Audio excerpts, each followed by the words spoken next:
Bonjour, on se retrouve pour une nouvelle vidéo, suivi du portefeuille compte titre. C'est la saison 2, l'épisode 11.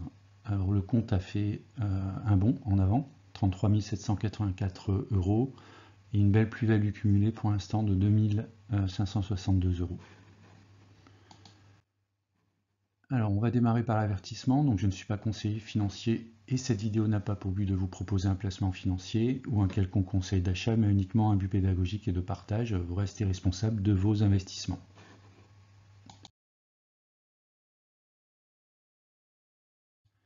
Alors qu'est-ce qu'on va voir à l'agenda? Donc on va voir les objectifs du compte titre ordinaire, le suivi des indices, l'état du CTO, les transactions du mois et on terminera sur le carnet d'ordre.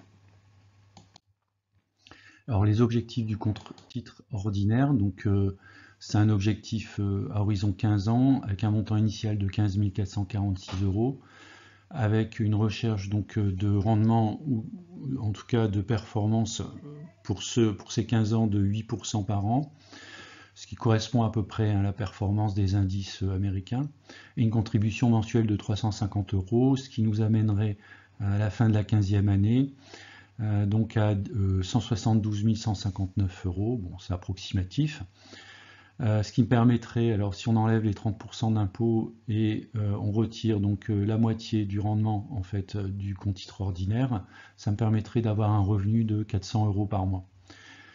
Alors aujourd'hui en fait on est quand même assez bien positionné avec la performance actuelle du compte titre ordinaire. Alors, on enchaîne sur le suivi des indices. Les indices SP500 et Nasdaq ont terminé à la clôture du 14 juillet en baisse, donc respectivement de 0,10 et 0,18%. Le Dow Jones, lui, a monté de 0,33%.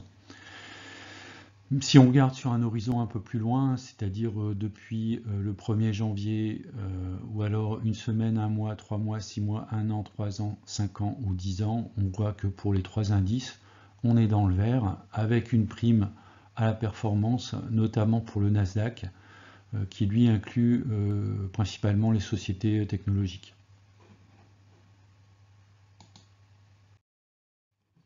Alors les marchés sont-ils à leur prix? Donc on va démarrer par le SP500. Donc le SP500 est actuellement à 4500 points, une valeur théorique de 3678 points. C'est une droite de régression logarithmique, c'est pour ça qu'elle n'est pas droite. Donc on peut voir quand même qu'on est un petit peu au-dessus en fait d'une valeur théorique qui se situe donc à 3678 points. Si on regarde le Nasdaq, donc 14 113 points pour une valeur théorique de 11 600 points. On est également un petit peu au-dessus de sa valeur théorique, même un petit peu beaucoup. Voilà, donc les indices américains peuvent tout à fait corriger, ce ne serait pas du tout étonnant. Par contre, si on regarde quand même la courbe, on peut voir quand même que généralement les indices, lorsqu'ils surperforment en fait leur valeur théorique, ils surperforment pendant un niveau de temps qui peut être relativement long. Vous voyez par exemple ici, si vous regardez autour de 2004, 2005, on était au-dessus de la droite de régression, ensuite on est resté en dessous à peu près entre 2009 et 2015, même un petit peu plus, hein, on va dire 2017-2018. Et là, on serait dans une phase où on surperforme en fait sa valeur théorique. Alors l'état du compte titre ordinaire.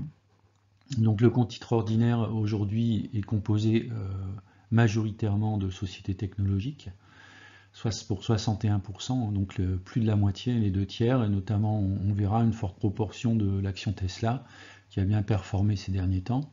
Ensuite viennent les ETF pour 17%. Alors, ensuite le cash, hein, j'ai un bon niveau de cash, ce qui peut être intéressant en cas de baisse des indices. Ensuite viennent les rates, la santé, les énergies et la finance. Donc même la santé avant les rates. Si on regarde un peu plus en détail, donc on voit que Tesla c'est 40% de mon portefeuille. Et puis, si on ajoute à Tesla le SP500 pour 8% et Alphabet également pour 8%, on est à plus de 50% du portefeuille. Donc mon portefeuille repose principalement sur ces trois actifs. Alors, on peut voir ensuite que Meta Platform a bien progressé, donc ce qui amène en fait une part assez intéressante dans le portefeuille de l'ordre de 5%. Ensuite, on va voir que le Nasdaq 100 et Gecina correspondent à peu près à 4%. Alors pour le reste, on est quand même sur des valeurs relativement faibles, à part peut-être Enphase et Apple, qui sont un peu en dessous de 4%.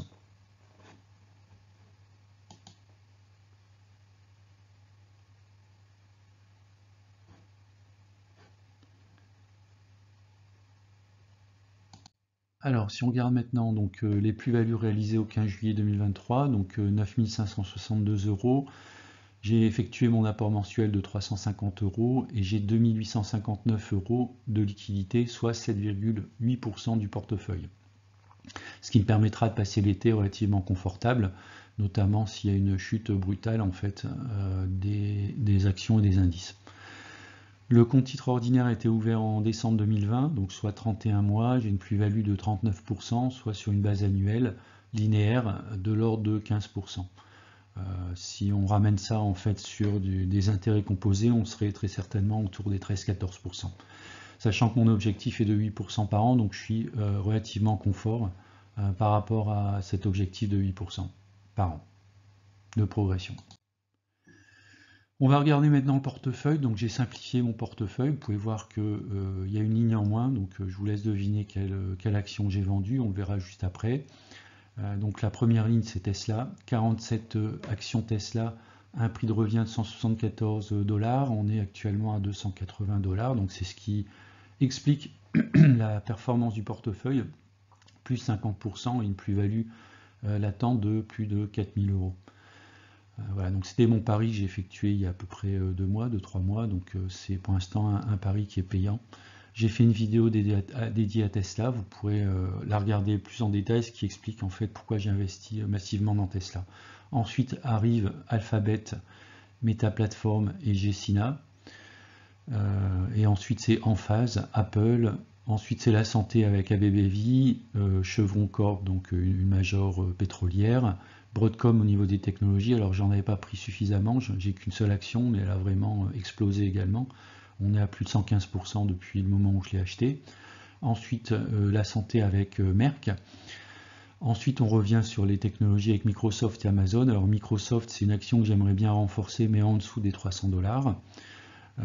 Et puis on termine par Aflac, qui est dans le domaine de l'assurance. Alors là, c'est une société qui délivre du dividende, qui a un très bon rendement et qui est relativement sécure au sein d'un portefeuille. Au niveau des trackers, donc j'ai 6 lignes au niveau des trackers. Alors 2 lignes principales, ce qui sont le SP500 et le Nasdaq 100. Donc ce sont les 2 lignes que je vais renforcer en cas de repli en fait des indices. Ensuite, historiquement, j'avais investi donc sur un tracker Oil and Gas, donc qui a bien performé, que j'avais allégé il y a à peu près un an. J'ai récemment investi sur un tracker sur le 10 ans US, donc pour l'instant il est en baisse de l'ordre de 5%. Alors, ce qui est normal, je m'attendais effectivement à alors peut-être pas un pivot de la Fed, mais au moins une fin en fait d'augmentation des taux, ce qui n'a pas l'air d'être le cas. Je visais sur une seule augmentation des taux. D'après ce que j'ai compris, on en aurait plutôt 2 d'ici la fin de l'année, donc ce qui risque de retarder en fait l'évolution de ce tracker. Alors là, j'avais investi sur un ETF uranium pour jouer les énergies nucléaires. Bon, il est fluctuant, alors je pense sortir de ce tracker, on le verra également sur les ordres qui ont été mis en place. Et puis enfin, donc Amundi Physical Gold, donc pour jouer l'or, pour avoir un peu d'or en fait dans son portefeuille. Alors les transactions du mois, donc elles sont pas nombreuses. J'ai vendu donc Unibail Rodamco, donc c'est pour ça que la partie rates a baissé en fait dans mon portefeuille. Alors j'ai vendu sans moins-value, sans plus-value. J'ai vendu peut-être un petit peu trop tôt, puisqu'elle est actuellement autour des 53-54. Bon, l'idée c'est plutôt de continuer à me renforcer plutôt sur les technologiques, alors soit au travers des actions, en renforçant donc les actions que j'ai dans le portefeuille, soit au travers du renforcement sur les ETF technologiques. On termine par le carnet d'ordre. Alors le carnet d'ordre, donc je souhaite me renforcer notamment sur le Nasdaq 100, je suis un petit peu en retard dans mes investissements. Donc j'ai mis un ordre, donc 33 ETF à 8,45 €. Également sur Enphase Énergie, bon, qui a quand même bien remonté cette semaine.